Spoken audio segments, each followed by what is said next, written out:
Hey, good afternoon. I'm here in sunny LA today. I wanted to give you a really quick video today while I'm walking, and I want to give you some quick pointers, things I do in a time like this. And what I mean by a time like this is right before a recession.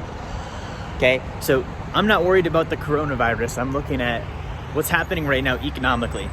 Okay, banks are short on cash. The government's loaning the money to bail them out once again. Interest rates are dropping.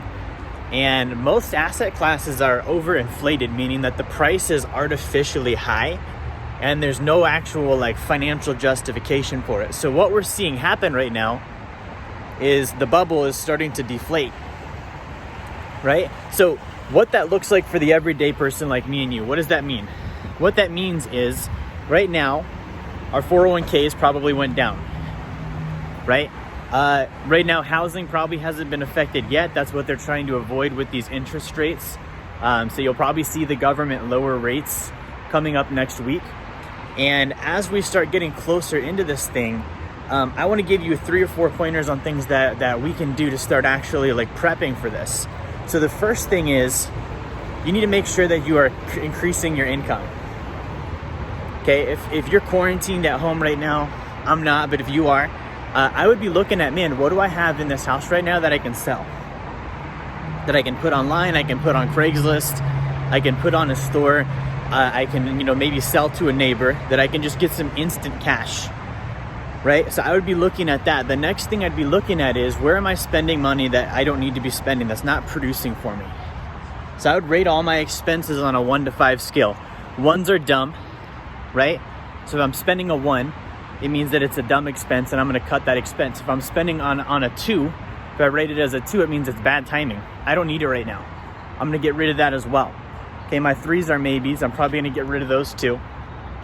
And then my 4s and 5s. 4s are needed for survival, food, shelter, clothing, transportation, health, all that stuff. And then 5s are things that could produce income or reduce my taxes, right? So I want to have lots of those. So I'd be looking at those things. I would also be looking at my debts. Okay, interest rates are low, so if I need to get my credit built up to refinance some stuff and maybe get my rates lowered, I'd be going after that. If my credit's already good, okay, I'd maybe be doing some refinancing now and looking at how can I either, pay off debt, refinance debt, just free up cash flow so that when the recession does happen, I'm deleveraged. Meaning I don't have a bunch of debt, I don't have a bunch of outstanding liabilities, I don't have a bunch of risk associated with me. I'm cash heavy and I can start to actually go after opportunity, right? So those are some simple things. As far as investing goes, okay, I would not be in the market right now. I know there's a lot of this buy low, sell high stuff. This is not what that is. Okay, if you look at historical market performance, the indicators that we're seeing right now in the stock market with mutual funds and 401ks and stocks and ETFs, they're all indicative of a crash coming up that's going to be probably worse than what we're seeing now.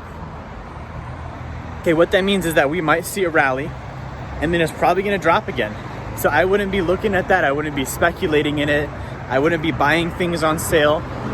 Okay, those of us that are justifying by using Warren Buffett, Warren's still sitting heavy in cash right now. Okay, so watch what the guy does, not what he says. And that's really what I'm doing, is I'm looking at, those 4 or 5 items and really making sure I've got things dialed in. I'm not panicking about health. I'm not panicking about the virus. I'm looking at what's actually happening behind the scenes, financially and economically. So guys, I hope that helps you. I hope that gives you some insight today. If it did, I want you to like, share, and subscribe to the video. Hope you have a fantastic weekend here, and I'll talk to you soon. Bye.